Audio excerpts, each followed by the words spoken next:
Alright, today we're going to talk about connecting our Nexus Link 2 COM adapter to a vehicle. We have a couple pieces in our Nexus Link adapter. This one is well fastened.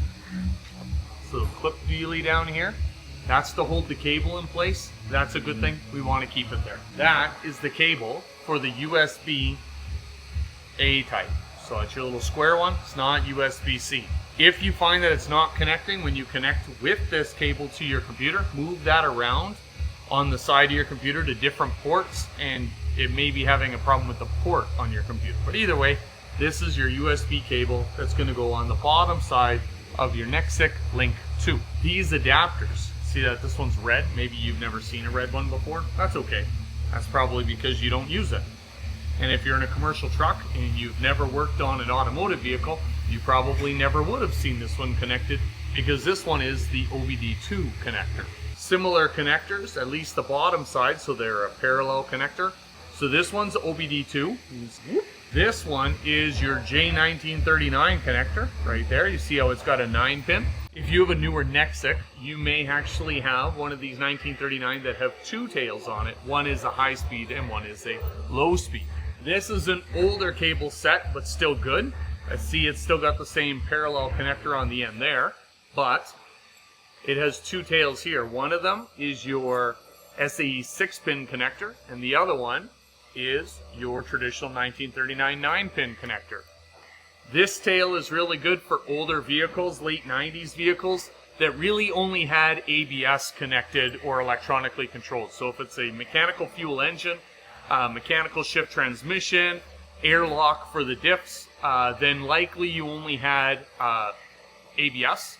And if you had ABS, you would still need a way to communicate, and they would have communicated on 1708, 1587, this older network communication on a 6-wire. So that's what this cable's for. Now, at that time, there was no standard for the 6 pins, so you may actually find adapters to go to different Peterbilt or Freightliner or Western Star 6-pin adapters. You got to choose your cable. We're going to do that based on what's underneath the dash.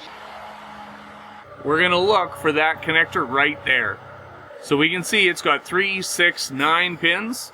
So we're free to choose any of those 9-pin adapters and connect it to our Nexus USB Link 2.